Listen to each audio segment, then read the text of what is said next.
kaatuminen on kyllä niin innoittavaa ja yllättävä tapahtuma ja pystyykö sitä oikeasti millään tavalla ehkäisemään ja välttämään sitä mitään pahempia haavereita ei sattu, niin katsotaan sitä vähän tällä videolla. Eli tämäkin tilanne mikä täällä, niin lunta hivenen satanut ja tosi liukas jää alla, yllättää varmasti monet, mutta katsotaan vähän sellaista perusolemusta tässä. Eli perusvirhe oikeastaan kun lähdetään liikkumaan jäällä, niin ihmisellä on vähän semmonen jännä reaktio, se reagoi oikeastaan ihan päinvastoin mitä pitäisi.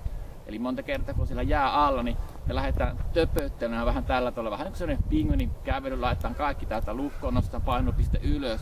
Niin sen sijaan pitäisi olla vähän sellainen tuntuma, että pystyy vähän rentouttamaan polvia, hakemaan olemusta vähän alas, liikkumaan enemmän tällä jalkojen ja lantioiden varassa. Jos on hyvin liukasta, niin me ollaan normaalisti kantapääastuja, niin hyvin liukkalla voi laittaa semmoiseen väki- ja hiihtoaskeluksi. Vähän tällä tavalla hiihtelee, jolloin on hyvin hankala enää lähteä sitä kaatumaan. Mutta jos sillä liukkalla kantapäillä astuu, niin helposti lähtee sieltä kyllä kaatumaan menemään nurin.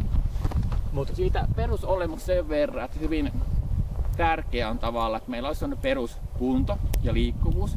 Eli jalat pitää olla tarpeeksi siellä vahvana, että siellä pystyy tavallaan liikkumaan hyvin. Perusliikkuvuus pitäisi siellä olla eri suuntiin, venytellä hyvin. Lantio pitäisi olla hyvin semmoinen vähän väljempi. Jos me ollaan nämä alueet täältä ihan jumissa heikkona, niin vielä se, että meillä on tavallaan se perusolemus, linjaus, struktuuri sillä tavalla, että meillä on tavallaan rintakehä jäykkänä, selkä jäykkänä, lantio jäykkänä. Ollaan vähän niin kuin tällä tavalla ja niskahartia jäykkänä. Me ollaan kuin se kolmio, jossa ollaan näin. Kun tämä kolmio lähtee kärki alaspäin kävelemään, sieltä lähtee kyllä niin hyvin kaatumaan sitten. Ja sen takia tavallaan semmoisessa lajeissa, missä opetellaan vähän enemmän liikkumaan painopiste alhaalla ja hakemaan kehon rentoutta ja linjausta, niin olisi äärimmäisen tärkeää niin tavallaan, koska silloin se kolmio, mikä niin normaalisti on tavallaan vähän tällä tavalla näin, se pääsisi vajoamaan, niin meillä olisikin tavallaan se kaikki liikekävely enemmän täältä jalkojen ja lantion keskustan kautta ja keho pääsisi vähän rentoutumaan. Tässä tilassa kävellä, vaikka tulisi jotakin sieltä, niin pystytään tavallaan sitä hyvin rennosti korjaamaan ja tavallaan vaikka me kaadutaan, niin välttämättä siellä ei sitten mitään pahempaa pääse sattumaankaan. Mutta se, että tavallaan meillä on myös se keho rento, vahva, niin se ei riitä. Monta kertaa ne pahimmat haaverit tulee siinä sitten, että meillä on ihan hirveä kiire.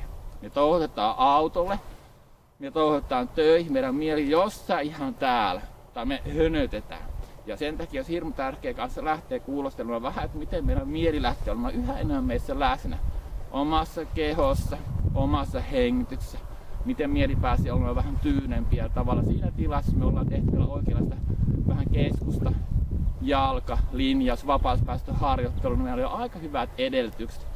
Eli kun on liukasta, pudottakaa vähän painopistettä alas.